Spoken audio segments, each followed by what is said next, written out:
नमस्कार बच्चों, आज हम पढ़ेंगे अध्याय 5 का भाग 2। इस भाग में बच्चों हम समांतर श्रेणियों से संबंधित कुछ महत्वपूर्ण प्रश्न करेंगे। चलिए चलते हैं। तो बच्चों, जैसा कि आप देख रहे हो, हमारे पास प्रश्न है कि यदि किसी एपी के तीसरे और नौवें पद, यानी कि तीसरे और नौवें पद क्रमशः 4 और -8 हैं, तो इनका कौन सा पद शून्य होगा। ठीक है बच्चों, तो हमारे पास सबसे पहले जो सूचना है वो ये है कि इस एपी का तीसरा पद यानी कि a प्लस 2d, मैं तीसरे पद को क्या लिख सकता हूं बच्चों, a प्लस 2d है, वो है हमारे पास 4। और उसी प्रकार हमारे पास जो नौवां पद यानी a plus 8d, a plus 8d है हमारे पास -8। तो बच्चों ये समीकरण आपके पास 1 है और ये समीकरण आपके पास 2 है। तो मैं यदि इसको समीकरण 1 में से समीकरण 2 को घटाऊंगा तो इसके चिन्ह चेंज होंगे, तो ये हो जाएगा प्लस, यहाँ पर a से a क्या हो जाएगा, कट जाएगा। तो 2d में से -8d करेंगे तो यहाँ आएगा -6d बराबर में 8 और 4 प्लस का हो जाएगा 12, और d हो जाएगा बच्चों हमारा 12 बटा -6 यानी कि -2। तो d हमारा कितना आ जाएगा, -2। अब d हमने बच्चों यहाँ पर निकाल लिया है।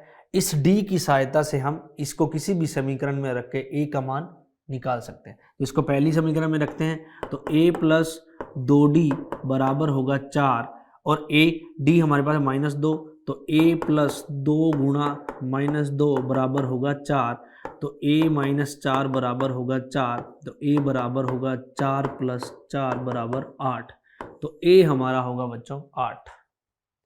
अब आपके पास d भी है और आपके पास a भी है, और आपके पास प्रश्न जो पूछ रहा है कि कौन सा पद शून्य होगा। तो बच्चों यहाँ पर हमसे an हमें उसने दे दिया, an हमारे पास है 0 और हमसे पूछ रहा है n, और हमारे पास a है वो है 8 और हमारे पास d है वो है -2। चलिए करते हैं। हमारे पास जो सूत्र है वो है an बराबर में a प्लस n-1 गुणा में d। तो an है बच्चों हमारे पास 0 और a है हमारे पास 8, n हमें बच्चों यहाँ पर निकालना है और d है हमारे पास -2। तो 0 बराबर 8 प्लस -2 का जब मैं n से गुणा करूँगा, -2 का जब मैं n से गुणा करूँगा तो -2n हो जाएगा। क्या हो जाएगा, -2n, और -2 का जब -1 से करूँगा तो कितना हो जाएगा, +2। इस 2n को इधर लाएंगे तो ये हो जाएगा +2n, यहाँ पर बचेगा 8 और 2 10, तो n बराबर होगा 10/2 यानी कि n होगा हमारा 5। क्या होगा, हमारा 5, यानी कि समांतर श्रेणी का जो 5वां पद है वो 0 होगा, जहां पर a हमारा क्या हो, 8 हो और d हमारा हो -2। आप चेक कर सकते हैं, पहला पद 8 है, दूसरा पद -2 का कितना आ जाएगा 6, फिर रह जाएगा 4, फिर रह जाएगा 2 और फिर हो जाएगा 0। क्या हो जाएगा, 0। तो आप चेक कर सकते हैं 1 2 3 4 5वां पद हमारा क्या होगा, 0, और यहाँ पर n हमारा क्या है 5, तो 5वां पद हमारा क्या होगा बच्चों, 0 होगा। आगे करते हैं अगला प्रश्न। अगला प्रश्न है हमारे पास कि किसी एपी का 17वां पद उसके 10वें पद से 7 अधिक है, तो इसका सारव अंतर ज्ञात कीजिए। प्रश्न में बच्चों हमारे पास सूचना यह है कि एपी का 17वां पद, तो सबसे पहले तो a17 हमारा क्या होगा, a प्लस 16d होगा। ठीक है बच्चों, उसी प्रकार एपी का 10वां पद हमारे पास a प्लस 9d होगा। क्या होगा, 9d। अब एक की दूसरे से तुलना की जा रही है, तो मैंने जैसे ही आपको बताया तुलना करते ही बीच में क्या आएगा, तो यहाँ बराबर का चिन्ह आएगा, तो a प्लस 16d बराबर में a प्लस 9d। अब देखते हैं कि किसकी तुलना किससे की जा रही है। तो यहाँ पर 17वें पद की तुलना की जा रही है 10वें पद से। तो बच्चों जिससे तुलना की जाती है उसमें हम लिखते हैं, तो जिसमें यानी कि यहाँ पर 17वें पद की तुलना की जा रही है इससे कि 17वां पद इससे 7 अधिक है, तो यहाँ पर मैं लिखूंगा प्लस का 7, यानी कि ये 17वां पद है ये इसके 10वें पद से 7 अधिक है, तो जिससे तुलना की जाए वहां 7 लगेगा। तो बच्चों ये जो ए है, ए से कट जाएगा और ये 9D इधर आएगा, तो 16D माइनस 9D बराबर होगा 7। 16D में से 9D जाएगा तो बचेगा 7D बराबर 7, और D बराबर आएगा 7/7 यानी कि 1। तो D कितना आएगा हमारे पास 1। और हमसे प्रश्न में पूछा है कि सारव अंतर यानी कि कॉमन डिफरेंस ज्ञात कीजिए। सारव अंतर हमारा कितना होगा बच्चों? 1 होगा। आगे चलते हैं। अगला प्रश्न है हमारे पास कि एक एपी है 3,15,27,39 का कौन सा पद 54वें पद से 132 अधिक होगा। सबसे पहले तो बच्चों हमें इसके लिए अगर हमसे पूछ रहे हैं कि 54वें पद से 132 होगा, तो सबसे पहले हमें कौन सा पद निकालना होगा? 54वां पद निकालना होगा। तो सबसे पहले हमारे पास जो प्रश्न है उसको देखते हैं। हमारे पास इस प्रश्न में जो a है वो है 3, और जो d है बच्चों वो है 15 - 3 यानी कि 12। d हमारा निकलता है दूसरे पद में से यदि हम पहला पद घटा दें, ठीक है। और n 54, तो 54वां पद है बच्चों वो हम निकालेंगे a + n - 1 इंटू d से। तो a है हमारे पास 3 + 54 - 1 गुणा d, और d है हमारे पास यहाँ पर 12, तो वो होगा 3 + 53 गुणा में 12। ठीक है बच्चों, तो यहाँ करेंगे गुणा इसका, तो 12 × 36, 3 12 × 5 60 और 3 63, तो ये आएगा 639। क्या आएगा? 639, यानी कि a 54 यानी कि 54वां पद कितना होगा हमारे पास? 639। क्या है? 639। अब हमसे पूछ रहा है कि कौन सा पद उसके 54वें पद से 132 होगा। तो यानी कि हमें an बता रहा है कि उसका 54वां पद यानी कि 54वां पद प्लस 132।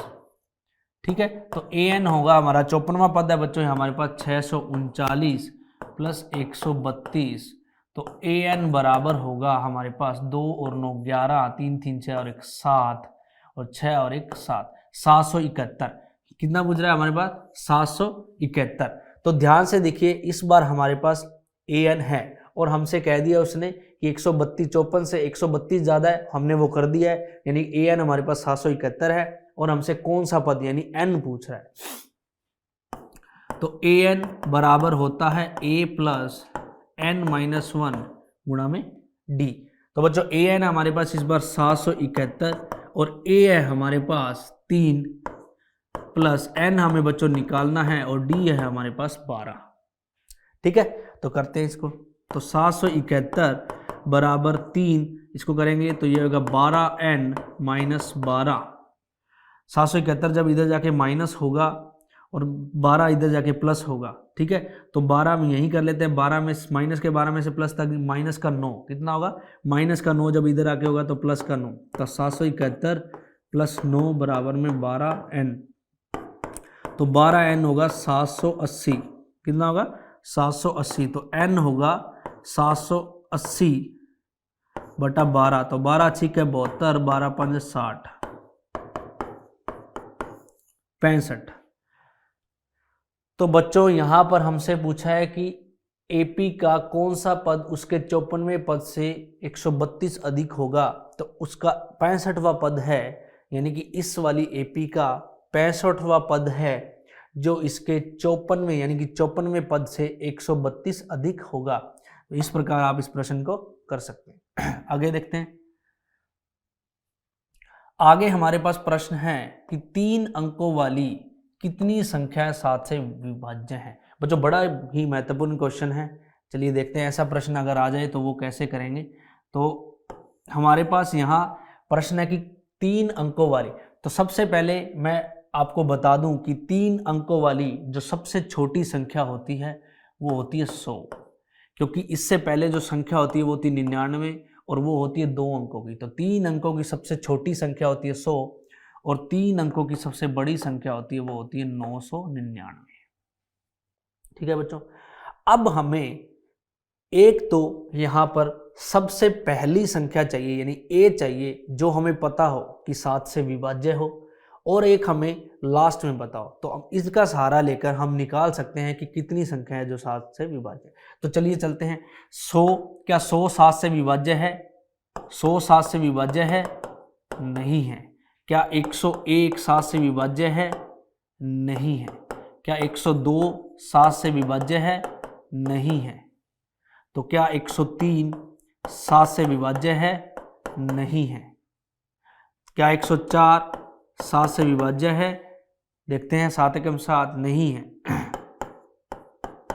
क्या 105 7 से विभाज्य है? तो करके देखते हैं, 7 एकम 7 3 35 7 5 35, यानी कि पहली संख्या 105 है। क्या है? पहली संख्या कितनी है? 105 है, जो 100 और के बीच में आती है। तो ए मैं लिख सकता हूँ यहाँ पर 105 है, जो पहली संख्या है जो 7 से विभाज्य है वो होगी 105। उसी प्रकार बच्चों 999 के आसपास देखते हैं। क्या 999 7 से विभाज्य है? नहीं है। क्या 998 7 से विभाज्य है? चेक करते हैं। 7 एकम 7 2 29 7 चौक 28 1 18 नहीं है। तो देखते हैं क्या 997 देखते हैं 997 क्या 7 से विभाज्य है? तो 7 एकम 7 2 29 7 चौक 28 17, ये भी नहीं है बच्चों। तो देखते हैं 795 देखते हैं। क्या 995 क्या 995 है? तो 7 एकम 7 2 29 7 चौक 28 1 15 नहीं है बच्चों, ये भी। तो देखते हैं 794 क्या है? 794 994, तो 994 बटा 7 देखते हैं बच्चों। तो 7 एकम 7 2 29 7 चौक 28 1 14 7 दूना 14, यानी कि 994 ऐसी संख्या है लास्ट जो 3 अंकों की है, जो 7 से विभाज्य है। तो यानी कि मेरा जो an होगा वो होगा मेरा 994। तो कभी भी इस प्रकार का प्रश्न अगर बच्चों आए कि हमसे 7 से विभाज्य 3 अंकों वाली या 4 अंकों वाली पूछे, तो सबसे पहले हमें पहली संख्या ऐसी चाहिए होती है 3 अंकों या 4 अंकों वाली जो विभाज्य हो, जो भी प्रश्न पूछे, और अंतिम संख्या जिससे वो विभाज्य हो।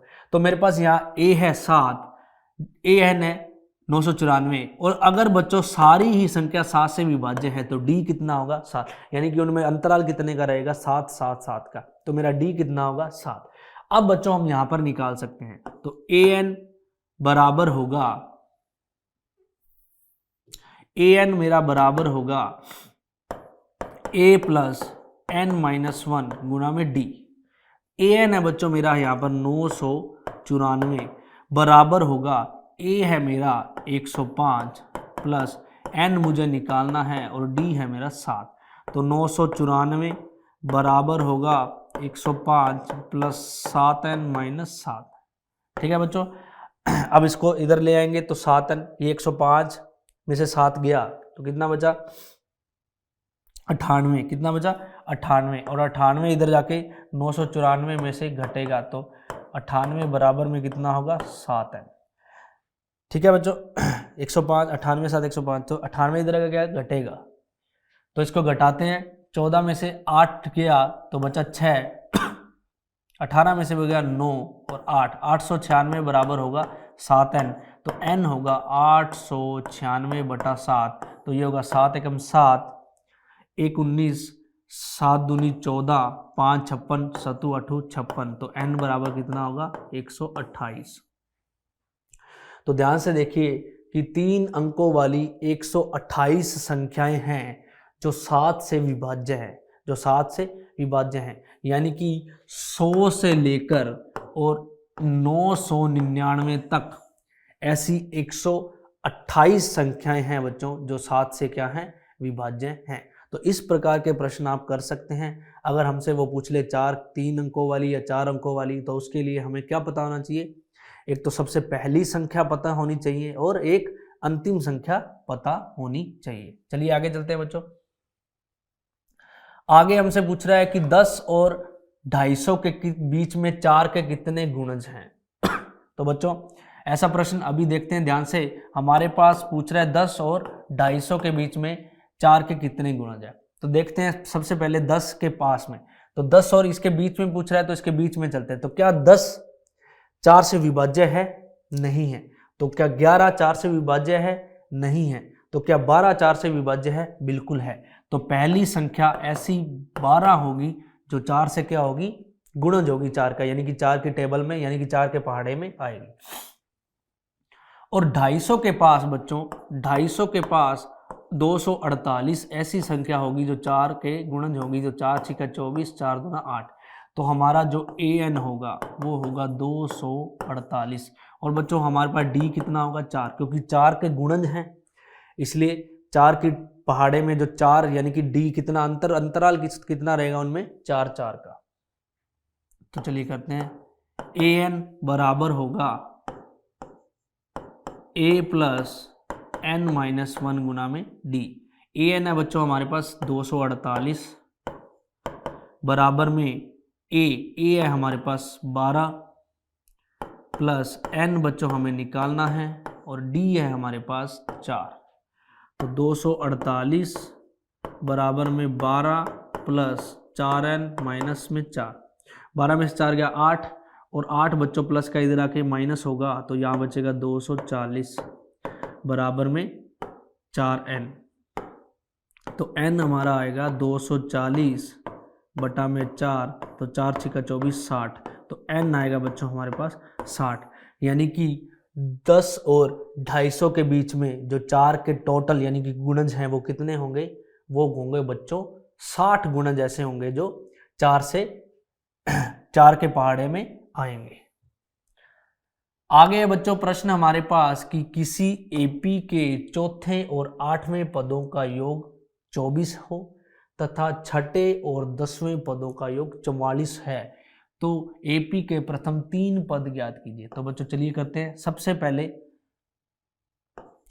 A4 जो चौथा पद होगा वो होगा a प्लस 3d, और आठवां पद होगा बच्चों a प्लस 7d।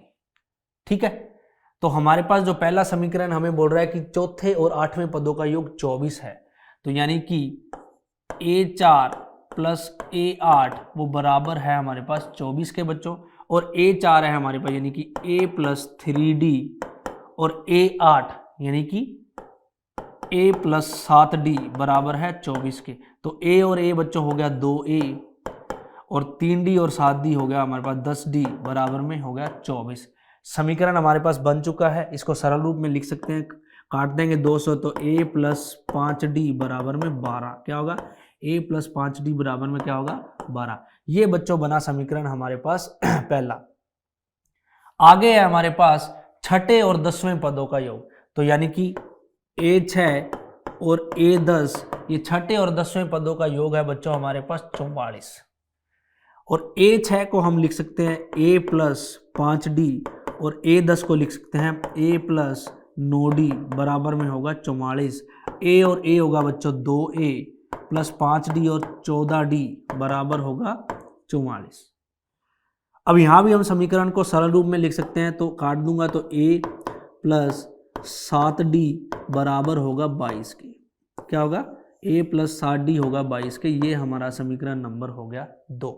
अब बच्चों हमारे पास 2 समीकरण हैं, इसको हम सरल करके यहाँ से a और d के मान निकाल सकते हैं। तो हमारे पास पहला समीकरण है a प्लस 5d बराबर 12, और दूसरा है a प्लस 7d बराबर में 22। ठीक है बच्चों, पहले समीकरण में से दूसरे समीकरण को घटाएंगे, तो यहाँ पर a से a कट जाएगा, तो माइनस का 7d और प्लस का 5d है, तो माइनस का 2d बराबर में माइनस का 10, तो d बराबर आएगा माइनस का 10 बटे माइनस का 2 बराबर में 5। कितना आएगा? 5, यानी कि d कितना आएगा? 5। अब d के मान को किसी भी समीकरण में रख दें, वहां से हम a का मान निकाल सकते हैं, तो a प्लस 5d बराबर 12 है, a प्लस 25 बराबर 12, क्योंकि 5 है d का मान, तो 5 5 25, ये उधर जाएगा, तो 12 माइनस 25, तो a आएगा बच्चों माइनस का 13। क्या आएगा? a आएगा माइनस का 13। अब हमारे पास a भी है और हमारे पास d भी है, और हमसे AP के प्रथम 3 पद पूछ रहे हैं। तो पहला पद होता है a, तो a कितना है हमारे पास? a है हमारे पास माइनस का 13, तो पहला पद होगा माइनस का 13। दूसरा पद हमारे पास दूसरा पद हमारे पास होता है, इसको हम लिखते हैं a प्लस डी। क्या होगा? a plus D. तो a है हमारे पास माइनस का 13 और d है हमारे पास 5 प्लस का 5, तो ये आएगा माइनस का 8। क्या आएगा बच्चों? माइनस का 8। दूसरा पद होगा हमारे पास माइनस का 8। तीसरा पद होता है a प्लस 2d, तो वो होगा माइनस का 13 प्लस 5 गुना 2, तो माइनस का 13 प्लस का 10 यानी कि माइनस का 3। और तीसरा पद होगा बच्चों हमारे पास, वो होगा माइनस का 3। तो आपने देखा कि किस प्रकार यदि हमें सूचना 8वां और 9वां पद का योग ये सूचना दी थी, उससे सबसे पहले हमने समीकरण बनाई। समीकरण के हल से हमने a और d के मान निकाले और a और d के मान से हमने यहाँ पर AP के प्रथम 3 पद ज्ञात किए। तो चलिए बच्चों चलते हैं अगले प्रश्न पर। अगला प्रश्न में हमसे पूछ रहा है कि सुब्बा राव ने 1995 में 5,000 रुपए के मासिक वेतन पर कार्य आरंभ किया और प्रत्येक वर्ष 200 रुपए की वेतन वृद्धि प्राप्त की। किस वर्ष उसका वेतन 7,000 हो गया? कभी कभी बच्चों समांतर श्रेणी में हमें इस प्रकार का कथन वाला प्रश्न भी मिल जाता है, तो उसमें सबसे पहले हमें प्रश्न में देखकर a, d या an इस तरह के मानों का पता होना चाहिए। तो बच्चों हमें पता है कि 1995 में उसने सबसे पहले 5,000 जो उसका वेतन था उससे काम स्टार्ट किया था। तो हमें साफ साफ पता है कि उसकी जो पहली सैलरी है वो कितनी थी? 5,000। तो a का मान कितना होगा बच्चों? 5,000। अब हमें पता है कि प्रत्येक वर्ष जो उसकी सैलरी है वो 200 रुपए बढ़ती है, यानी कि अंतर कितना पड़ता है सैलरी में हर साल में? 200 का। ठीक है बच्चों, तो यानी कि हमें a भी पता है, d भी पता है। आगे हमसे पूछ रहा है कि किस वर्ष में, यानी कि हमें पदों की संख्या पूछ रहा है कि किस वर्ष में उसका वेतन 7,000 होगा, यानी कि हमें लास्ट इस वेतन तक जाना है। यानी कि हमें पता है कि an यानी कि हमें 7,000 तक जाना है, तो an कितना होगा बच्चों? 7,000 होगा। अब हम n निकाल सकते हैं क्योंकि n हमसे पूछा है, तो an बराबर होगा a प्लस में n माइनस 1 गुणा में d। तो बच्चों an हमारे पास 7,000 बराबर a है हमारे पास 5,000, n हमें निकालना है और d है हमारे पास 200। कितना है? d है हमारे पास 200। तो ये 5,000 इधर आके लेस होगा, तो यहाँ बचेगा 2,000 बराबर में इसको करेंगे तो 200 n माइनस का 200। तो माइनस का 200 बच्चों जब उधर जाएगा तो ये हो जाएगा प्लस का, तो यहाँ हो जाएगा 2200। कितना हो जाएगा? 2200 बराबर में होगा 200 का n, तो n बराबर में होगा 2200 बटा में 200। कितना होगा? 2200 बटा में 200, तो आएगा 11। क्या आएगा?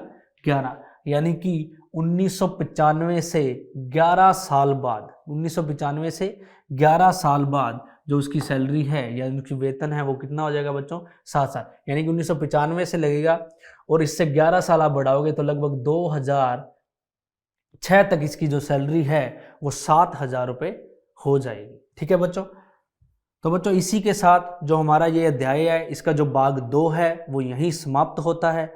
बच्चों इसमें हमने जाना कि समांतर श्रेणियों पर, जो समांतर श्रेणियों से संबंधित कुछ महत्वपूर्ण प्रश्न थे जो हमने किए हैं। तो बच्चों आगे मिलते हैं इसी अध्याय के भाग 3 में। तब तक के लिए धन्यवाद।